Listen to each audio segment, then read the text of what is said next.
Good morning. एक बच्चे का कमेंट ये था कि सर मैंने सीबीएसई बोर्ड जो अभी सप्लीमेंट्री एग्ज़ाम हुआ है तो उसमें इम्प्रूवमेंट का एग्ज़ाम दिया था। तो इम्प्रूवमेंट का मतलब ये है कि कोई बच्चा मेन एग्ज़ाम में यदि किसी सब्जेक्ट में कम मार्क्स पाता है तो वो उसके लिए क्या कर सकता है, उस सब्जेक्ट में इम्प्रूवमेंट दे सकता है। जैसे मान लीजिए कि क्लास 12th में उसने टोटल 6 सब्जेक्ट जो है में पेपर दिया है और 5 सब्जेक्ट में वो पास है, किसी मेन सब्जेक्ट में उसके मार्क्स कम है या वो जो है उसमें फेल हो जा रहा है, तो 5 सब्जेक्ट की वजह से मतलब बेस्ट ऑफ 5 की वजह से वो उसमें पास हो जाएगा, ओवरऑल पास है वो जो मेन सब्जेक्ट है वो रिप्लेस हो जाएगी किसी एडिशनल सब्जेक्ट से।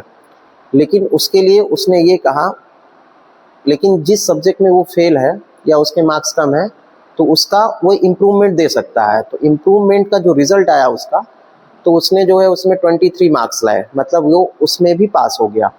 तो अब उसका क्वेश्चन ये था कि सर जो रिजल्ट आएगा वो कंबाइंड रिजल्ट आएगा कि इम्प्रूवमेंट का अलग रिजल्ट आएगा। तो बेटा अभी तक जो रिजल्ट आते हैं सीबीएसई बोर्ड के, मतलब जो फाइनल मार्कशीट आती है तो वो सेपरेट आती है। सेपरेट का मतलब है कि जिसमें आपने इम्प्रूवमेंट दिया है उसके केवल मार्क्स लिखे रहेंगे, बाकी जो आपका पहले का रिजल्ट है वही रिजल्ट रहेगा।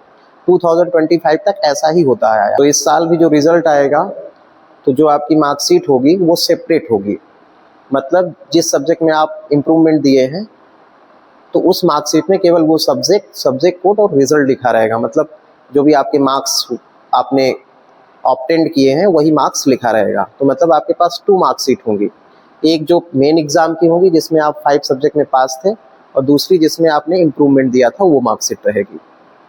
Thank you.